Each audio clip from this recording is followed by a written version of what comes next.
Super 7 is, it started off as a magazine done by a couple of friends who were, wanted to do these photo essay type write-ups about their entire collections. And, these aren't the normal type of collectors. These guys collected like super rare,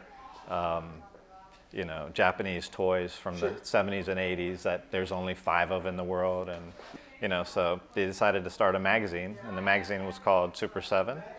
And, funny enough, it got picked up by a large publisher, and before you knew it, it was an international publication of like 10,000 issues, per release. Initially, the idea was Brian Flynn, who founded Super 7, also owned a company called Hybrid Design, and they're kind of a design firm out of San Francisco. And so the idea was, how can we create a company that we can show off all the things that we can do for customers with design and, sort of meld their hobbies and their work life together. And so Super 7 kind of fit that. Yeah, the store in San Francisco has been around since 2004.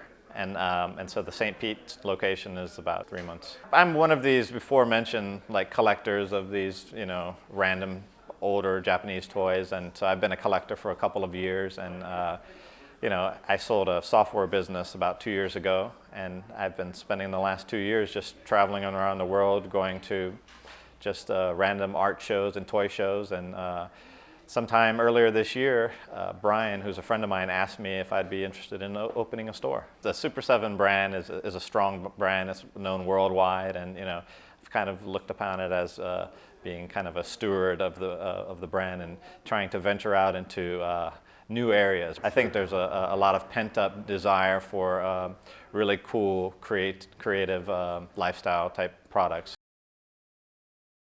Of course, Super 7 is right at the top of of the lines that I like. But I would have to say Gargamel. Gargamel is a Japanese brand, and we carry their toys. And how that brand started was a fellow by the name of Kyoka Ikeda.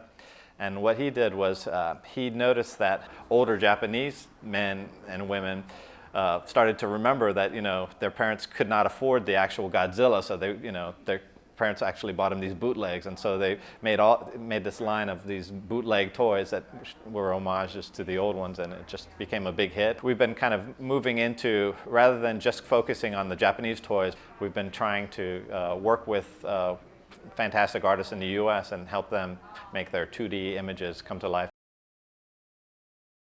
Business is going well. Down the road, it's just going to take a little bit of time before the name can get out into the local area. But I think it's a better idea to pick kind of a cool area with cheaper rent and become a kind of a destination shop. Part of the reason I brought the company here is because I love the idea of being able to create and to have a sense of accomplishment. And Super 7 is just, throughout the 9 years that Super 7 has been in business, they've done amazing things, from the wallpaper here to creating their toys in Japan, just like the toys in the 50s and 60s were made. They're all handmade over a fire pit in the back of some guy in Japan's house. Right. Everything, there's no corners cut. Anything that we do, we basically look for the best people in the world to work with, and we say, why not? Yeah. And so that's kind of the reason why I thought it'd be great in St. Pete, is there's just there's so many artists here, so much talent, and so much desire for creativity. I think it should do well.